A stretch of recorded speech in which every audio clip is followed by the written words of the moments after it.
I will not proclaim to you to be the arbiter of everything Gundam, nor will I profess to you that I have some infinite amount of knowledge and backstory and history being a fan of Gundam. I'm aware of Gundam. The one thing I do know is the people who love it love it. Now, I've read through this article for one specific reason. The way the article is covered, I think, is one of the most objective articles I've seen written. And I think it deals with a certain thing amongst geekdom that needs to be addressed. And look, we've been slighted. As a geek culture, for the most part, by Hollywood, we have been slighted. But I think sometimes because of that, we might jump the gun in some of our judgments. So let's get into this article right here. And Sydney Sweeney, Mobile Suit Gundam film sets plot update and reactions will separate real anime fans from dishonest grifters. Now, the premise that's laid out by the author of this article, Spencer Baculi, is it's a great premise, and I don't think he's wrong, especially seeing what he's laid out, being apparently a huge fan of Gundam and actually laying out some of the groundwork for why this could be good. And we probably need to give this an opportunity and a chance to play out before we jump to conclusions. Okay.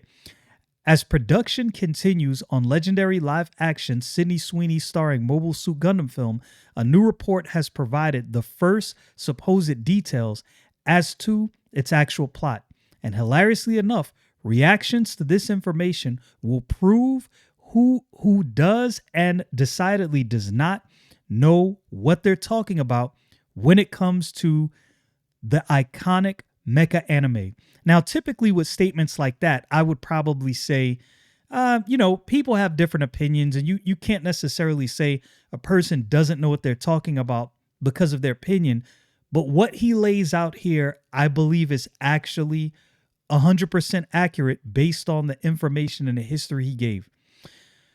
First announced in 2018 and originally set to be directed by Kong Skull Island Jordan Vogt-Roberts, but now under the watch of Jim Mickle, the man behind Netflix live action adaptation of DC Vertigo's Sweet Tooth, Hollywood's take on Yoshiyuki Tomino's seminal franchise, received its latest update on November 21st, courtesy of The Hollywood Reporter's Borys Kit.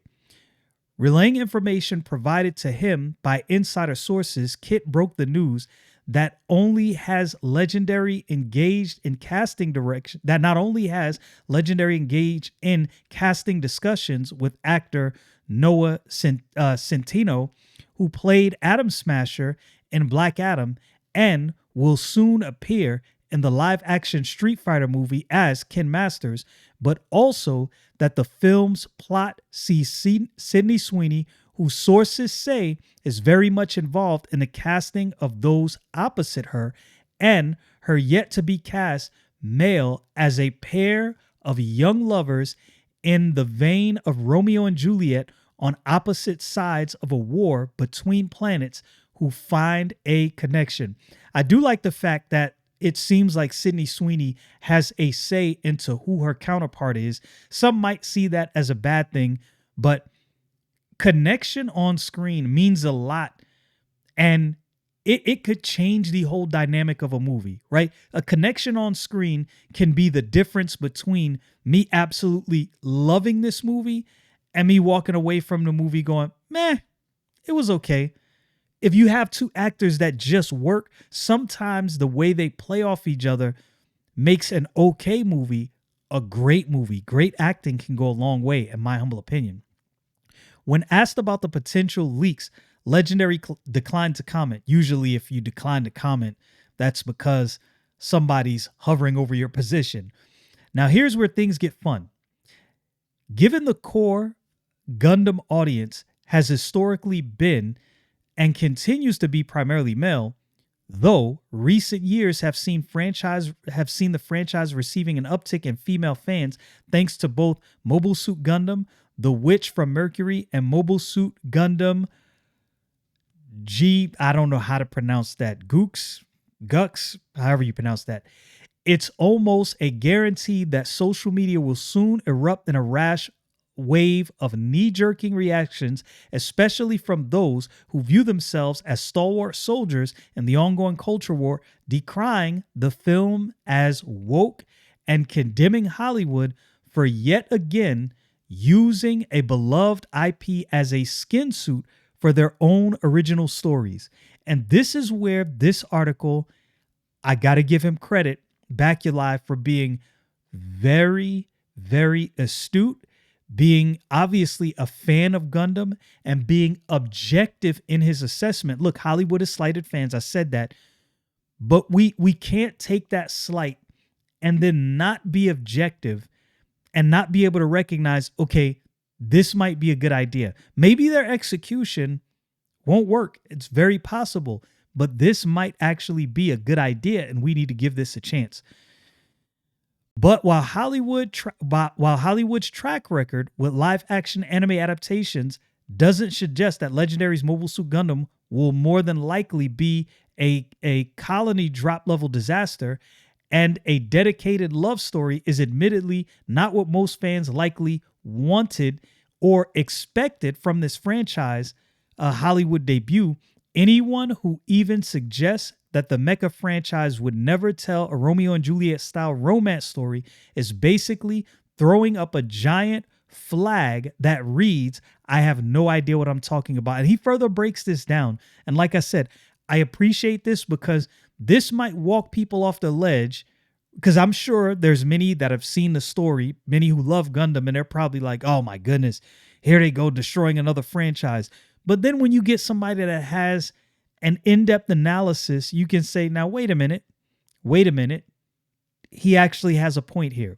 Okay, he says, though one could easily argue that romance has in fact been a central tenet of every Gundam outing from Char and Lalah in the original 79 series to the love triangle between Machu, Nyan, and Shaiju in Gux. The entire matter can be more succinctly put to bed by pointing to 1996's 8th MS Team, taking place in a mainline universe century timeline amidst the 1 year war. The 12 episodes tells the tale of Shiro Amada, an Earth Federation pilot who falls in love with enemy Zeon fighter Aina Sahalin after rescuing her from dying in the vacuum of space following a battlefield defeat. So he gives his point, and he gives some history to back what he's saying. Like, look, this is not foreign. And I will say, I'm not going to proclaim to be some anime guru, so not my claim, but from what I do know about anime, is anime does lean into romance even throughout the themes of even their most beloved sci-fi series. They do have very intricate plots and through lines, and love stories is not uncommon. That much I do know. So I have every reason to believe that Mr. Baculi here knows exactly what he's talking about. But with their love liable to be considered an act of treason by both sides, the pair soon find themselves putting everything on the line, including the potential for a major Earth Federation victory and the outright survival of Aina Zeon's unit in an attempt to escape the war and finally be together. Now, if that doesn't sound like a near textbook Romeo and Juliet tale, one would be hard-pressed to find one that does. And this is one of the reasons why I say I appreciated the fact that this article was very objective. You can both recognize, yes, Hollywood has not done the best job of adapting anime, comic book, geek culture stuff in general.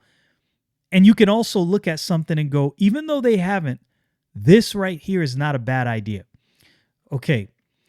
Ultimately, all of this is not to tell you, dear reader, that you should like the idea of a live action Gundam film, or even be open to Hollywood getting their hands on it altogether. Your opinion is your opinion. I like that. I like what he said.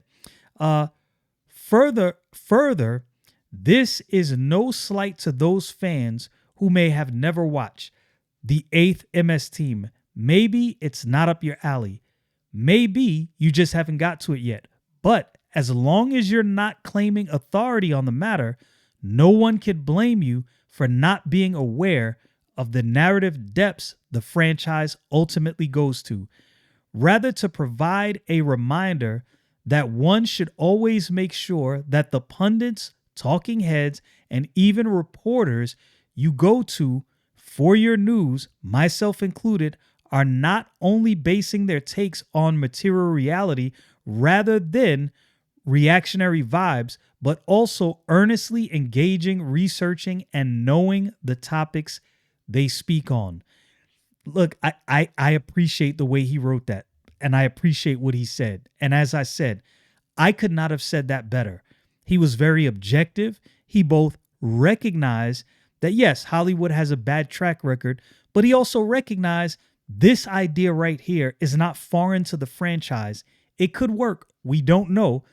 Nobody is held to have a positive opinion of one thing or another. You don't have to. But I think to give something an objective look is something in geek culture that is missing more and more. Everything is so polarized, and people are like, "Oh, I'm not gonna like that because it's just definitely gonna be trash." I see that a lot with the Avengers Doomsday information. It may not be good. It's very possible. I've seen some good things, and I'm willing to go in with an open mind saying, okay, Marvel hasn't done the greatest with their movies the past, several years.